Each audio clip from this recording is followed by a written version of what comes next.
personal development and feeling guilty. Do you want to cultivate a parent-child relationship you are proud of?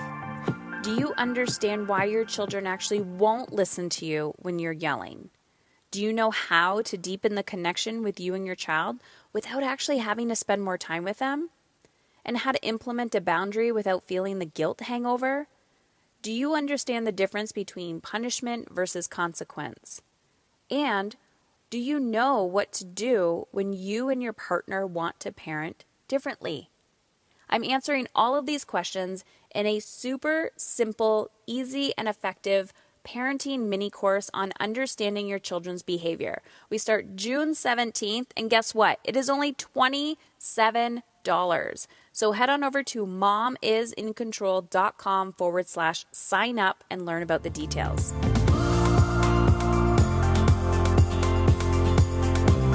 Okay, ladies, I'm back, and today I am coming to you from the Detroit airport.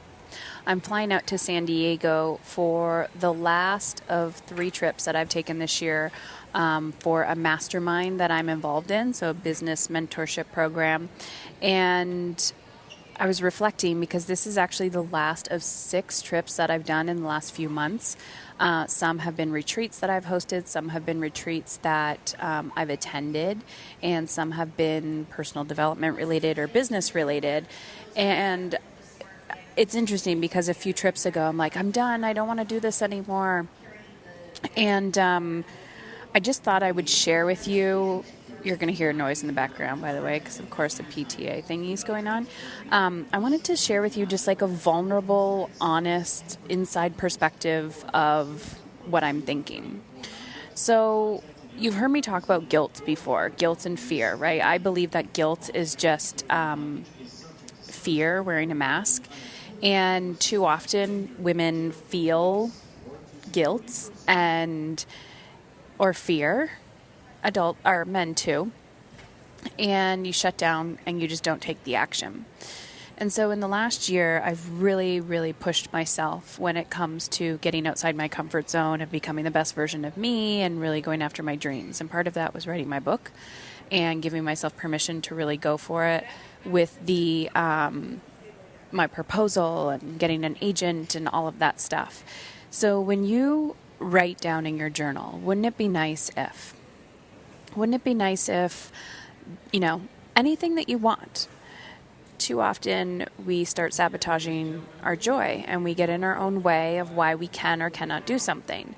And you project stories onto other people of like, my husband won't support me, I don't have enough money, I can't afford this. And so many times in my life when there's been a will, there's been a way. And the more I've been able to invest in myself, whether it's time, money, or energy, and in my business as well, the more I've realized, I've given other people permission to do the same, where I'm encouraging my husband to do that and creating space for him. And it builds this like very collaborative, healthy relationship where we're beings, we're constantly growing and evolving, and our pursuit to become the best version of ourselves really escalates. But here's the deal. Being on the last leg of these trips, this is the last one that I'm going on, I didn't want to go. But, I wasn't excited. It was just like a part of me was over it. And I know once I'm there, I will be fine. And I know once I'm there, I will be so, so grateful that I followed through. But I really had to ask myself, like, what is it that is stopping me or slowing me down from being excited? And it was a thought that because I've been traveling so much, I am a bad mother. And this is a really interesting story or thought sequence, because is that true? No, it's not true. The truth is I miss my kids. The truth is I want to be around them more. And the truth is that I am around them a lot. So when I dig deeper and I continue to ask myself, like, what is it really? I think I'm using my children to play safe. Because when you create freedom in your life, you can create whatever you want. And I can create, my family can go with me when we go on these trips. We can make them longer. We can travel more, which is exactly what we're doing this winter. And so when I sat with it more and more and more, I was like, do I feel like a bad mother? No. Do I feel guilty? Probably, because I feel like, well, why can't everybody experience this at the same time? And then when I go one step further, I'm like, no, I'm just scared. I'm scared for growth. I'm scared for possibility, uncertainty, all the human emotions. But it's interesting how it's so easy to, your first reaction, or my first reaction, is to go, oh my God, what are people going to think? Oh my gosh, this makes me a bad mother. And it's really not. They're really not. That's not the truth.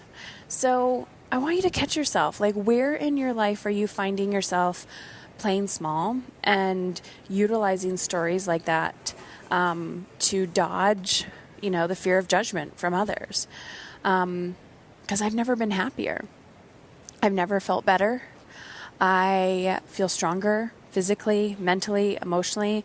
I've challenged myself to the 9s in the last 6 months, and it's paying off, and I fucking love it. So just because you have stories, just because there's going to be limiting beliefs there, doesn't mean you still can't take action and make shit happen. Okay. So I just said shit, and then someone looked at me weird. So I'm gonna wrap it up now, and I just want you to know you're not alone. It's okay to be uncomfortable.